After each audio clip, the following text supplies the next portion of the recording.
In the scriptures, it tells us at the beginning that the earth was formless and void, and that darkness was over the surface of the deep, and that God's Spirit, His Ruach, hovered over the waters to create night and day, to create land and waters. And then God began day after day creating living and wild beasts, green plants, and separating water from land, and the moon and the stars He set into place. He put the sun to govern the day and the moon to govern the night. And then on the sixth day, He did a very peculiar thing. On the sixth day, God decided to create man and woman in His likeness. On the sixth day, God chose to create human beings in a reflection of His image. On the sixth day, He did a weird thing. He created all of creation as its own entity, and then on the sixth day, paused before He created male and female, before He created human beings, before He began the human race, and said, they will bear my image. That you and I, sitting in this place tonight, actually bear at a molecular level the image of who God is. That your soul, your spirit, all the way to the depths of your core, carries with it the image of your Creator. So I don't know where you are on your spiritual journey, but if you've been on a journey looking for God and trying to find out where God is in your life or how to connect to Him, He began time by placing into the human spirit His image. And that you carry with you tonight His image at your deepest core. And so to connect to God is to connect back to your source. To connect to God is to connect to the genesis of your own soul. That you could actually, through connecting to God, find life at those deepest cores of who you are.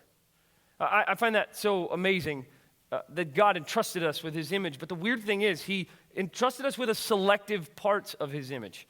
Unfortunately, it's not like Amazon or build your own car or build your own Mac, or I can't just select my types or things that I want from God. God is all-powerful. The word for that is omnipotent. God is omnipotent. He is all-powerful. But the weird thing is, I don't think God entrusted us with all power. How about you? We don't seem to be all-powerful, and I'm not sure I want to live in a world where everyone is all-powerful. Because I've seen some people and what they do with power, and I don't know that I want to live in the world where they have limitless power. There's this other thing that God is all-knowing. He's omniscient. But it's weird. He didn't entrust us with omniscience, although I've met a few people who think that God did entrust them with all-knowing everything. But I don't know that I want to live in a world where everybody knows everything either. He didn't entrust us with omnipresence, that God is everywhere. He's in your heart and life and in your home. He's in this space with us. He's all over. God is everywhere. And He didn't entrust us with that, although wouldn't that make work really fun? If we could be everywhere at once, that would just be so exciting. But he didn't see fit to entrust you and me with those characteristics. But He did entrust us with an image and the capacity to reflect Him in this thing and in our life, to reflect Him through compassion. He did entrust us with the capacity to reflect His image through the compassion of your life and mine. Say the words compassion. Say it louder. Compassion. God entrusted us with a thing that's central to Him and who He is, through compassion. And then He gave us the capacity to reflect Him in an extraordinary way through reflecting compassion in your life and mine. There's a passage in Mark chapter 1 that gives us a really clear picture of Jesus as He's walking the earth and where compassion finds His space there. So if you have a copy of the scriptures, go to Mark chapter 1. If you don't, it'll be on the screen behind me. In Mark 1, it says this, verse 40. Now a leper came to Him, Jesus, and fell to His knees asking for help. If you are willing, you can make me clean, He said. Jesus, moved with compassion, stretched out His hand and touched him, saying, I am willing, be clean. The leprosy left him at once, and he was clean. Moved with compassion, Jesus stretched out His hand and said, I'm willing. See, the leper had an intuition. He knew something about Jesus, knowing the power that Jesus carried. And he said, I know if you're willing that you can make me clean. And Jesus probably could have just gone, okay, yeah, you're clean. That's cool. I got stuff to do. Yeah, you're clean. I've got work to do. I've got a lot of people to save.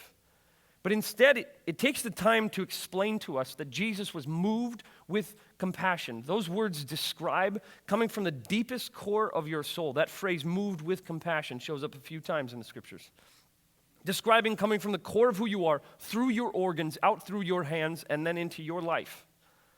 That Jesus, when he saw a person suffering, desperate for help, was moved with compassion at the deepest core of who he was. This was not just I'm going to snap my fingers and make that better so that people see what I'm doing. This was Jesus being moved to his core. My question for you tonight is, what moves you?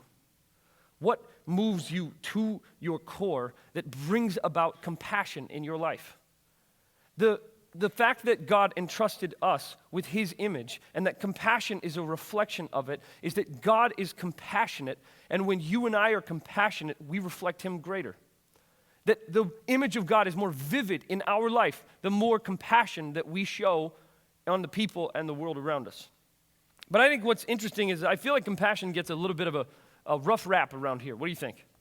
I think compassion sounds like a sensitive, maybe even female trait. How about you? There's sometimes you just go, oh, he's a really compassionate guy.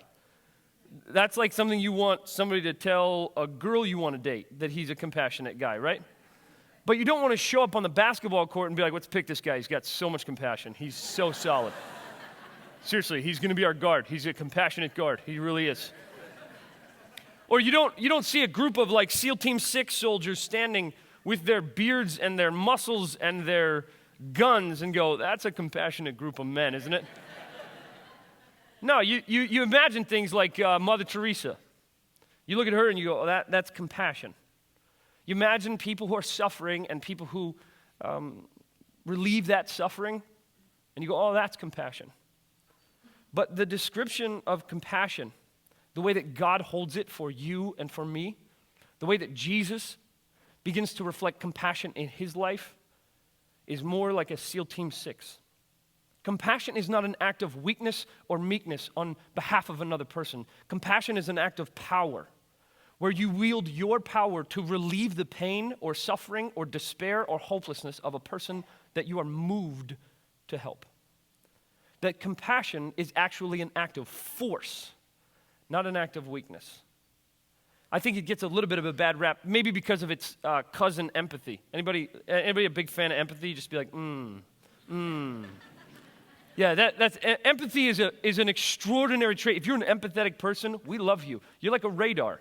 People can be hurting and you can be 6 feet away going, you've got super spidey sense, and you're like, this person's in pain, you know?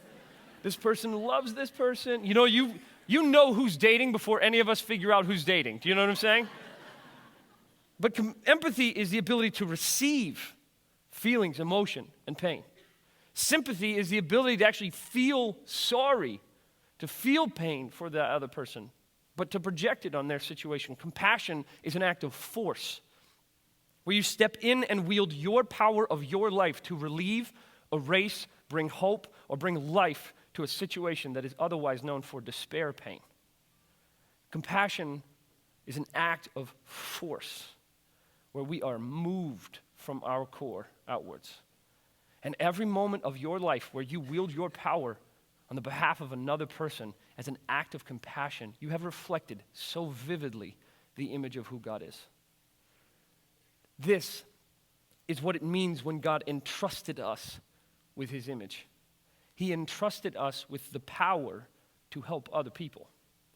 I think, to be honest, I think power is a unique thing for human beings. It's difficult because I think a lot of people may think they're more powerful than they are. And I think other people give their power away all the time. Apathy is that surrendering of power. Have you ever been somewhere and thought, man, somebody should do something about that? You ever have that feeling where you just go, man, some nameless, faceless person should do something about that? But I'm going to keep moving. I got stuff to do, Instagrams to post. I got stuff to work on. When in reality, every time in your life you feel like things are happening to you and you have apathy towards people, towards situations, towards crises, towards something, you have surrendered all of the power of your life. And what the scriptures are describing, that God entrusted you with the image of God, he entrusted us with his image, is that your life and my life is more powerful than you realize. That you possess a divine and extraordinary power. And when you choose to wield that, not for yourself, not for your own self, but on behalf of another person, you have reflected the compassion of God. So I'll return to the question, what moves you? What do you feel deeply at your core that you go, I will wield my power to serve, I will wield my power to help, I will wield my power to bring life to that situation? Because although it may not look like a SEAL Team 6 is a compassionate group of men, if they use their power to free other people, they reflect compassion. If they use their force to bring freedom to others, to free oppressed, to bring hope, that's a compassionate group of men right there. See, I would love for us to just reclaim that word. Compassion is not, that's empathy. We'll give empathy that. Compassion is when you wield the force of your life to serve, help, or bring hope to another person. But there's another sort of slice of compassion that I think is really interesting in the way that Jesus relates to human beings. Check this out. If we keep going, Mark 1 gives us a beautiful picture that I think is easy for us to imagine. A leper who's lost everything in his life. Jesus is moved with compassion and goes, I can heal this person. Which, by the way, some people think that because we're made in the image of God, we should have the capacity to heal. When in fact, it's our capacity to reflect compassion that reflects God, not the force of healing. Although it could lead to that. In Matthew chapter 9, verse 35, it describes this. It says, Jesus went throughout all the towns and villages, teaching in their synagogues, preaching the good news of the kingdom, and healing every kind of disease and sickness. When he saw the crowds, he had compassion. Say the word compassion. On them because they were bewildered and helpless like sheep without a shepherd.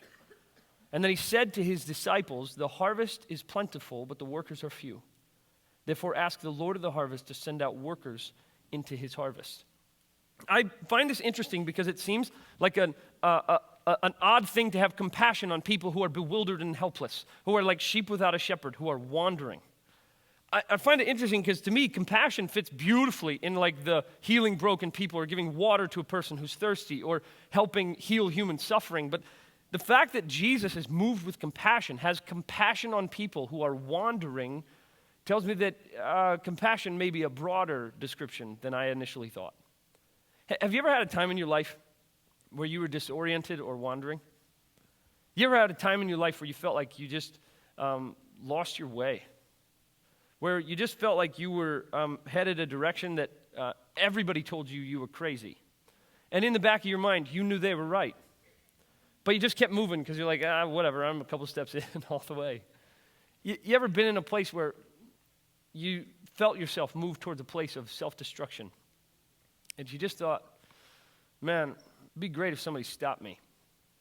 But I don't have the capacity to stop myself. My guess is if that's not you, that you have people in your life, somewhere in your life, who are wandering or disoriented or bewildered, moving along like sheep without a shepherd. You know people like that in your life? That they move around and you just go, what are you doing? What are you doing?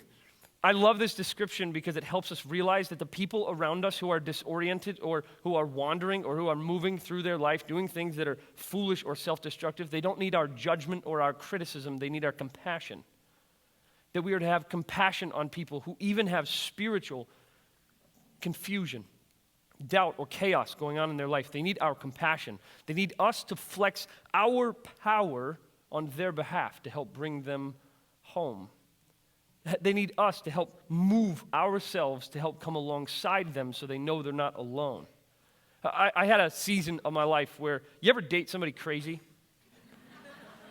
And everybody around you is like, what are you thinking, you know? And you're just like, I don't know. It just started happening and I'm just going to ride it out, you know? I had like that happen in my life. And I had people go, you're insane. What are you thinking? And what was strange is that I lost a lot of confidence in the people who gave me nothing but criticism and judgment. But I gained so much trust and love from people who said, this is crazy, but I'm going to be alongside you because when this collapses, you're going to need me. I want to bring you alongside. I'm going to stand close so when this thing falls on top of your head, I can be there to help you pick it off of you. Those are the people that I trust the most in my life. That is what being moved with compassion looked like in my life. I've even had people come alongside me at odd times in my life. In college, I got in a car accident that nearly took our lives. There were two of us, and we hit a tree backwards at about 80 miles an hour.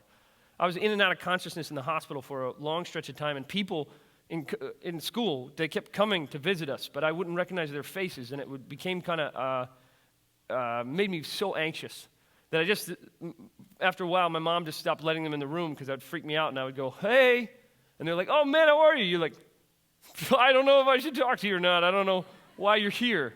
So she started making a list of all the people who came so that later when I remembered, I could see it.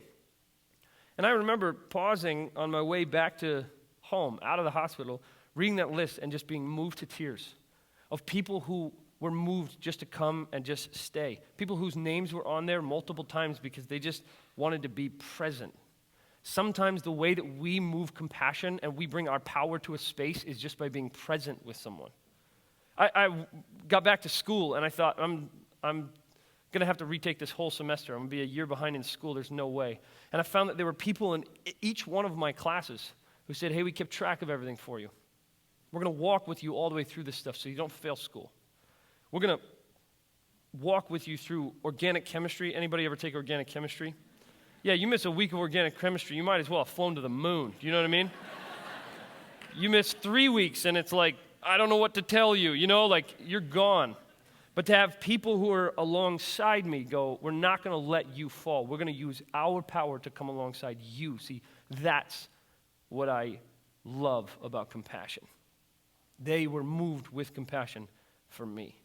But in this passage, it describes that there are people who are bewildered and helpless, who are wandering like sheep without a shepherd. And then it says a weird thing. So the harvest is plentiful, but the workers are few. He's describing a group of people that could find a home and a space and a place and actually connect to God and find orientation in their life if people would just be there to guide them. He's saying this to his disciples who are alongside Jesus, and he's going, the harvest is plentiful. There's food for all. We just need people who are willing to actually do the work to help people connect, and they can find life. Do you ever wonder why it is we do what we do here? Does it ever occur to you why a person as talented as Happy would give so much time and energy to leading us in worship on Sunday? And isn't he so talented? Isn't it such a gift to have him be a part of us? You ever think of how strange it is to have a person like Mariah, who's so talented, who has a record, who's had music on television shows and films all over the place, that almost at the sacrifice of her own personal career in terms of time and hours and energy, she focuses it here because she loves us. Does that ever seem, aren't we so grateful that she leads us? But you ever think of how weird it is that people like Jamar will give so much time and energy to this space? You ever think about people who are so talented like Therese? Anybody know Therese? You ever think about how strange it is that a person like Therese would invest so much of her life into so many people? If it was just for community, then it would be like, oh, as long as I have enough friends, then I'm out. Then I'm good. I'm going to take those friends. I'm going to go. I'm good. I got all the friends I need. But what if it's actually for something else? What if the reason that people who are a part of Mosaic serve and love and give and move so much, what if they sacrifice so much because there's so many people in our city who are searching and wandering to find a space where there's hope and life and love, and they must connect to God. They're just looking for the space where they can do it. You ever wonder why we create a space like this in the center of the city of Los Angeles so that we could create hope and community in a city that needs it so desperately? Yeah, have you ever had a person move to LA and then hate it? Yeah, it's usually people from New York, but people move to LA and they hate it. But I get it. I don't go, oh man, yeah, what's wrong with you? You hate LA. I go, yeah, I totally get it. it's spread out and it's crazy and people are like lone wolves in this city. I said, but you gotta find a tribe. If you don't find a tribe, you won't make it here. See, I think this city of isolation, if there's something that moves me deep in, that moves compassion for me, is I hate to see people alone. I hate to see people drowning in loneliness. I hate to see people drowning with nowhere to go or who are familyless. And so I moved with compassion. Us, we, Therese, Happy, Mariah, Jamar, our teams, our staff, our community here at Mosaic. We want to create a space, not only where people can have family, but where people can connect to God. See, this is what it means to be moved with compassion. There's a part of a family, a part of our community. They have 4 kids under the age of 4. Okay? Take a deep breath. And they're only 25. Okay? So if you're 25, imagine having 4 children and a husband with crazy hair. Okay?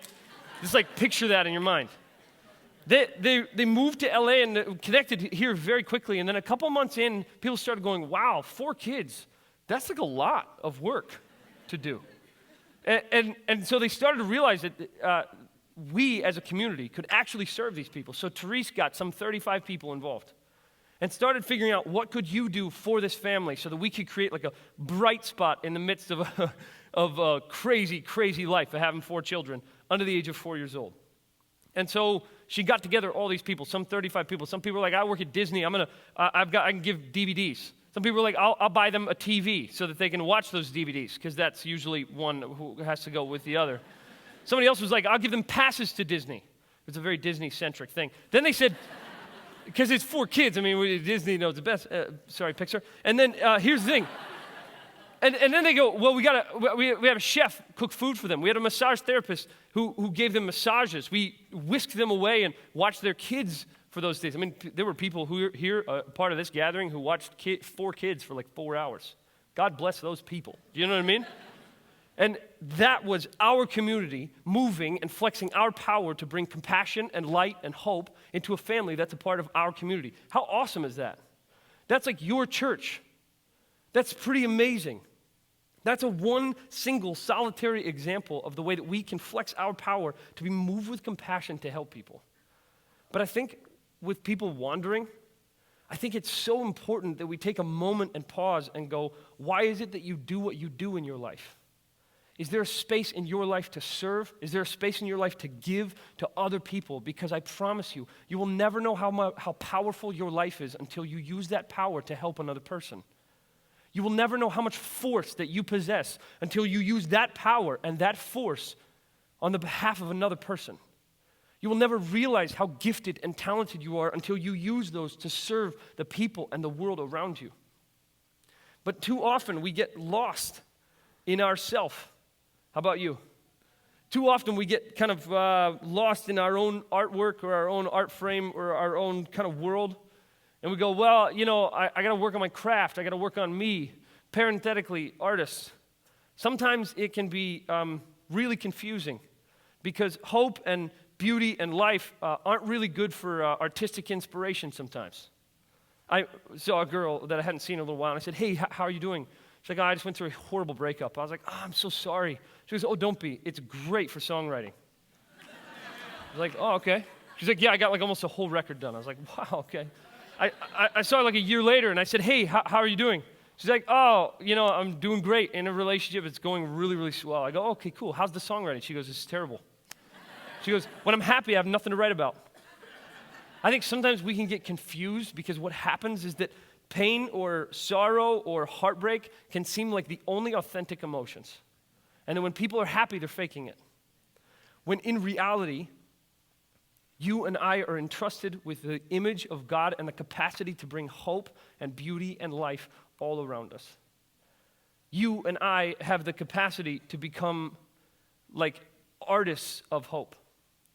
That the paintbrush that you are entrusted with are your decisions and your choices and the force and power of your life. And you get to move to the people around you. That God didn't entrust us with all power, but He gave us power. And when we utilize that for other people, we create beauty, we create hope, and we reflect God so vividly. If you're feeling distant from God, if you're feeling far away from God, if you're feeling like you're trying to connect to God and find Him, begin connecting to Him in those moments and those spaces where you use your power to bring life and hope to other people, and He will meet you there. You will begin to look more like who God is and who God imagined you to be when you are flexing your force for the sake of other people. And you will begin to create extraordinary beauty. Aren't these guys doing an awesome job, by the way? Looks really good.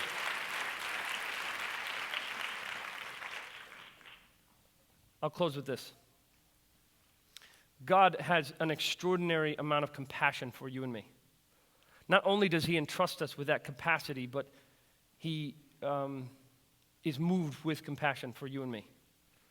There's a passage in Isaiah 49 that is one of my favorite images in the Scriptures.